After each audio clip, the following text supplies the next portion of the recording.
రాసలీలలు, kitchen రూమ్లో కౌగిలింతలు చేసినటువంటి TTD chairman BR Naidu గారి గురించి ఈరోజు రాష్ట్రంలో, దేశంలో, ప్రపంచంలో చర్చ జరుగుతుంది.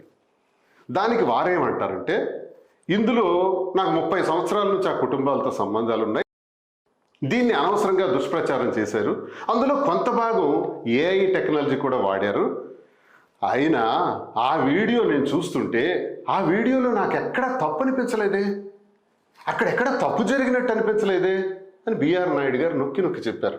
బిఆర్ నాయుడు గారు టీవీ5 యజమాని, మరి అంతేకాకుండా టీటీడీ చైర్మన్ గారు. ఏం సార్ చైర్మన్ గారు, ఈరోజు టీటీడీ నుంచి కంప్లైంట్ చేసి మాధురి మీద, తనుజ మీద కేసు పెట్టాలని ఆదేశించారట. మరి మీరు చేసిన దానికి ఏం చేయాలి? మీరు చేసిన పనికి ఆ వీడియోలో ఏ తప్పు లేదు, నాకు ఏ తప్పు కనిపించట్లేదు అంటున్నారు కదా.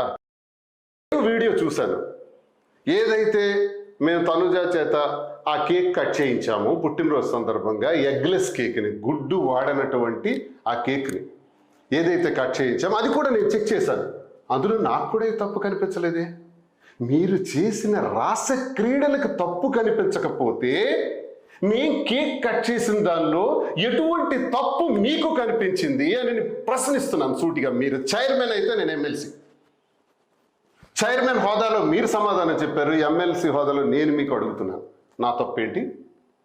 కట్ చేయాలన్నటువంటి విషయం, కట్ చేయకూడదన్నటువంటి విషయం మాకు తెలియదు, ఓకే, తెలియక జరిగింది. ఆ స్వామివారికి మేము తెలియక, ఇలాంటి నిబంధన ఒకవేళ ఉండుంటే తెలియక జరిగిందని స్వామివారిని మేము వేడుకుంటాం ఒక భక్తుడిగా. అది ఎగ్లెస్ కేకు అని కూడా క్లారిటీగా చెప్తున్నాం, దానికి రసీదు ఉంది, షాప్ కూడా ఉంది, మేము పే చేసిన అమౌంట్ కూడా 1100 రూపాయలు ఉంది.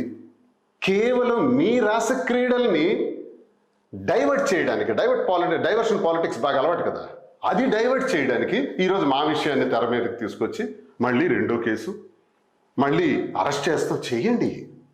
ఈ కేసులు, అరెస్టులు ఇవన్నీ భయపడే బాడీస్ కావు ఇవి.